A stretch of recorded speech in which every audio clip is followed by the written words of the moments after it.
Facebook, Twitter, email, print. Want Fox News halftime report in your inbox every day? Sign up here.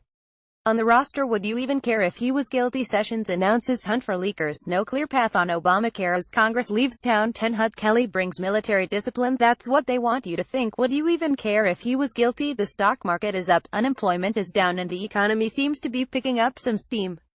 The streets are mostly safe, the nation is mostly secure, and the world is mostly at peace. So does it matter to you whether or not the president is a crook? The answer for a lot of Americans may be no.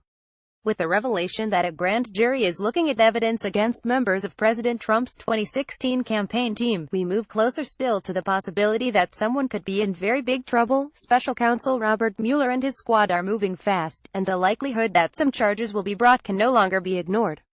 It is not hard to imagine a moment in the very near future where some associate of the president is in the dock, charged with misdeeds relating to Russian interference in the 2016 election. But, again, we ask, would it matter to you? Democrats are now in something of the same position as Bob Dole was in 1996 when he demanded of reporters about then-President Bill Clinton. Where's the outrage? Americans overwhelmingly believe that Russia meddled in the election, an action that in less ambiguous times would constitute an act of war.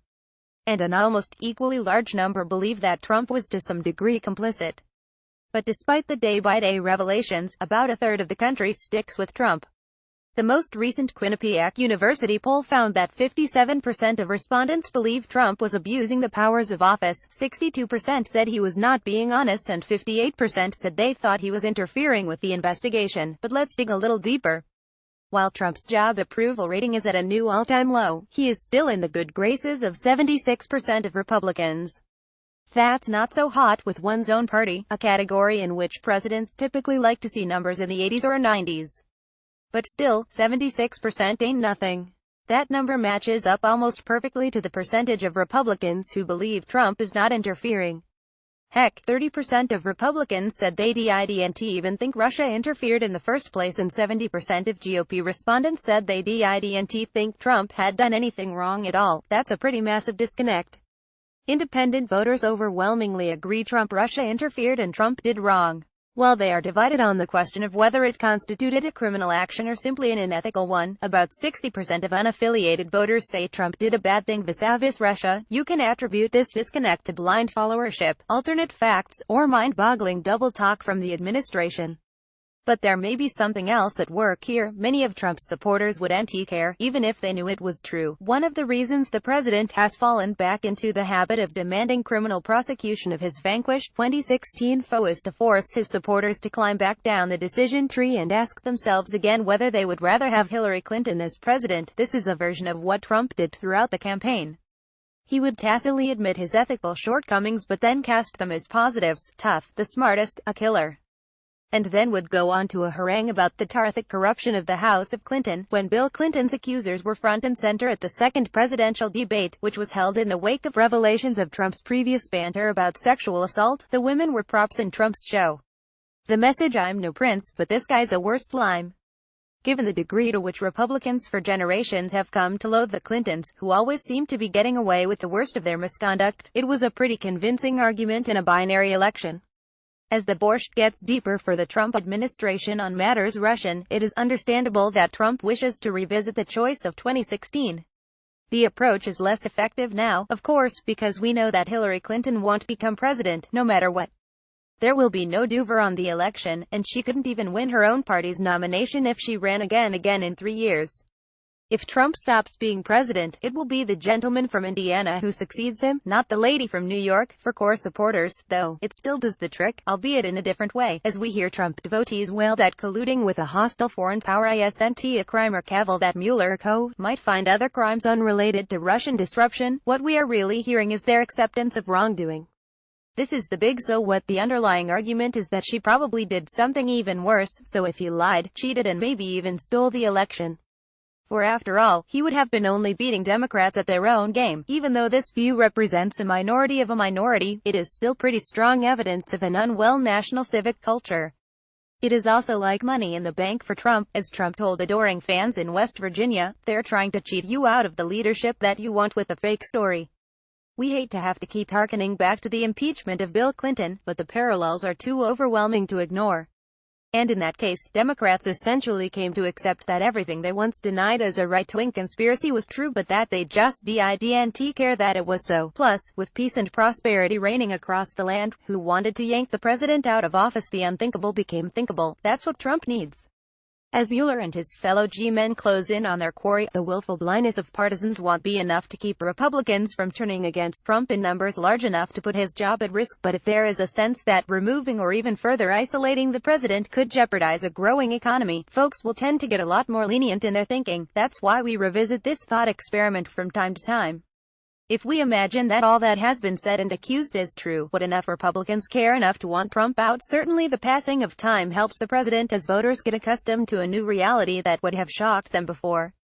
But also the condition of the country and its economy matters too. And since whatever is revealed will almost certainly fall short of the most hysterical claims of Trump's foes, it may not even take an economic boom to keep at least the overwhelming majority of Republicans on board. It will be somewhere between hard and impossible for Trump to be a transformative president with a 33% approval rating. His political capital line of credit is far overextended. But it might be enough if the goal is basically to survive. And that's why Trump and his fellow Republicans feel extra pressure to pass some kind of economic stimulus soon. Tax cuts may be a matter of survival, the rulebook balancing act among the difficulties encountered by the convention. A very important one must have lain in combining the requisite stability and energy in government with the inviolable attention due to liberty and to the Republican form. James Madison, Federalist No. 37. Time Out. Dream a Little Dream. Happy birthday, Louis Armstrong, born on this day in 1901. We are re-upping the review of Terry Teachout's magnificent biography of the man who is to jazz as Babe Ruth is to baseball. N.Y.T. Armstrong was an innovator who changed the face of his art form, a fecund and endlessly inventive pioneer whose discovery of his own voice helped remake 20th-century culture. His determination to entertain and the mass popularity he eventually achieved, coupled with his gregarious, open-hearted personality, would obscure the magnitude of his achievement and win him the disdain of many intellectuals and younger colleagues, who dismissed much of what he did after 1929 as middlebrow slumming, and who even mocked him as a kind of Uncle Tom. With Pops, his eloquent and important new biography of Armstrong, the critic and cultural historian Teachout restores this jazzman to his deserved place in the pantheon of American artists. Flag on the play. Email us at halftimereport@foxnews.com with your tips, comments or questions. Scoreboard. Trump net Job approval rating 19.4 points, change from 1 week ago, down 2.4 points. President Trump's score is determined by subtracting his average job disapproval rating in the 5 most recent, methodologically sound public polls from his average approval rating, calculated in the same fashion. Sessions announces hunt for leakers. Fox News Attorney General Jeff Sessions and other top Trump administration officials on Friday lashed out against illegal leaks and issued a stern warning to would-be offenders, saying they would be held accountable for their actions. No government can be effective when its members cannot speak in confidence with other government and foreign leaders, Sessions said, adding that referrals of classified leaks from U.S. intelligence agencies have exploded this year. "We are taking a stand," the Attorney General said. "This culture of leaks must stop." Sessions said criminals who have leaked classified information are being investigated and will be prosecuted. He added that 4 people have already been charged with leaking classified material and related counts, and investigations have tripled. Last month, a report written by Republicans on the Senate's Homeland Security panel warned that the Trump administration faced an alarming amount of media leaks that posed a potential threat to national security. No clear path on Obamacare as Congress leaves town. Political Republicans left Washington Thursday for a month of recess with no clear direction on what they'll do next on Obamacare. Senate leaders want to just drop the issue altogether. Conservatives say they're still fighting for repeal. Moderates want to launch a bipartisan effort to fix the shaky Obamacare system. The reality is that, after 7 years of unity on repealing Obamacare, Republicans are rudderless on how to talk about or address the defining domestic policy issue of nearly the past decade for their party, and they have no clear plans despite holding all the levers of power in Washington. Now, they face a month away from the Capitol, answering to their home state voters about their lack of progress. "I still think something gets through, just because there's families that are not going to be able to afford their insurance, middle-income families," said Sen. Bill Cassidy, RLA. Senate blocks Trump from making recess appointments over Break the Hill. The Senate blocked President Trump from being able to make recess appointments on Thursday as lawmakers leave Washington for their summer break. Sen. Lisa Murkowski-Relaska, doing wrap-up for the entire Senate, locked in 9 pro forma sessions, brief meetings that normally last roughly a minute. The move, which requires the agreement of every senator, means the Senate will be in session every 3 business days throughout the August recess. The Senate left D.C. on Thursday evening, with most lawmakers not expected to return to Washington until after Labor Day. 10. Hut Kelly brings military discipline. NYT. Mr. John Kelly cuts off rambling advisors mid-sentence. He listens in on conversations between cabinet secretaries and the president. He has booted lingering staff members out of high-level meetings, and ordered the doors of the Oval Office closed to discourage strays. He fired Anthony Scaramucci, the bombastic New Yorker who was briefly the communications director, and has demanded that even Mr. Trump's family, including his daughter Ivanka Trump and son-in-law, Jared Kushner, check with him if they want face time with the president. Whether Mr. Kelly, a retired Marine general, will succeed in imposing military discipline on the faction-ridden White House remains in doubt. Mr. Trump has never been known to follow anybody's direction, in Trump Tower or the White House. But Mr. Trump has never encountered anyone quite like Mr. Kelly, a combat veteran whose forceful management style and volatile temper are a match for the president's. Kelly gives McMaster cover in West Wing Battles. Politico. National Security Advisor H.R. McMaster, who has waged a pitched battle with other senior staff for control over policy and personnel on the National Security Council, is taking advantage of the shield offered by the arrival of his old military colleague John Kelly as White House Chief of Staff. Kelly told McMaster this week that he wanted him to remain as National Security Advisor, said 2 senior White House aides, and has encouraged him to make any staffing changes he deems necessary. McMaster took that as a green light this week to oust top intelligence aide Ezra Cohen Watnick, a Michael Flynn hire who has a warm relationship with Jared Kushner, President Donald Trump's senior advisor and son-in-law, after months of trying. West Virginia Gov. ISNT. The only Dem Trump has one WAPO. While it is highly unusual for a sitting governor to change political parties while in office, as West Virginia Gov. Jim Justice D. announced he would do during a rally with President Trump on Thursday night, the process of crossing over was familiar to many in the crowd that night. Trump's core base of support includes a substantial number of Democrats and former Democrats, along with people who hadn't been motivated to vote in years, and a key to his electoral victory was winning dozens of rural, industrial counties in Iowa, Wisconsin, Michigan and Ohio that previously voted for Obama. Republican and Democratic strategists have been carefully studying this group, trying to determine whether the transition is a permanent one. Wasserman Schultz defends aided center of scandal. FLA. Sun Sentinel. Congresswoman Debbie Wasserman Schultz defiantly stands by her decision to keep an information technology aide on her payroll for 6 months after he was banned from the House network and fired by other members of Congress. "I believe that I did the right thing, and I would do it again," Wasserman Schultz said Thursday in an exclusive interview with the Sun Sentinel.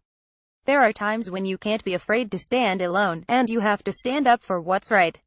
It would have been easier for me to just fire him," she said.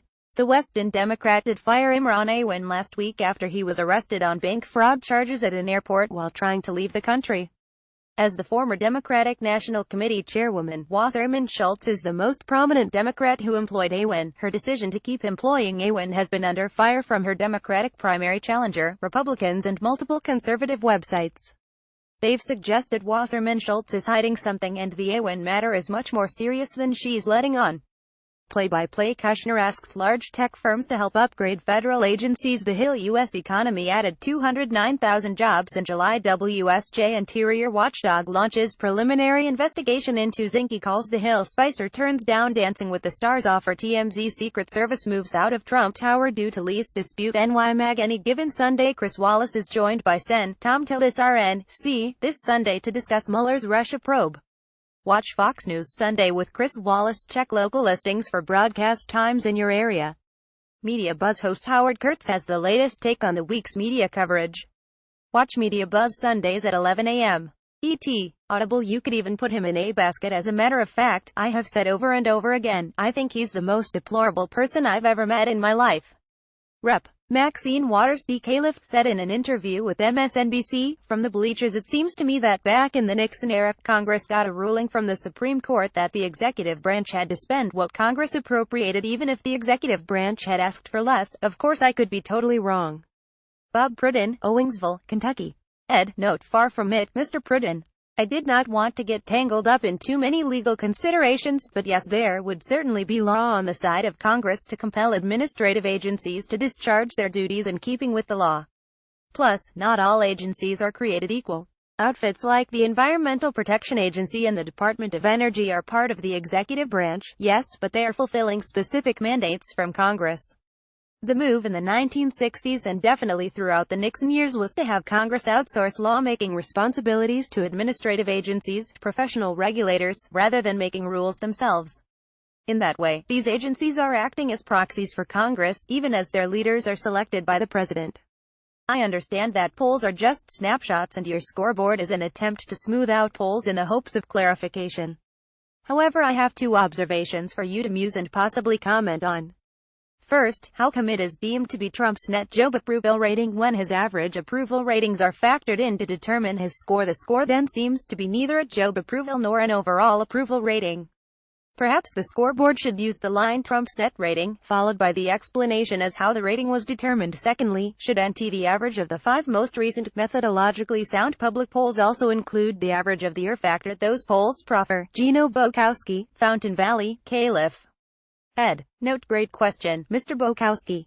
There is no practical difference between job approval and personal approval.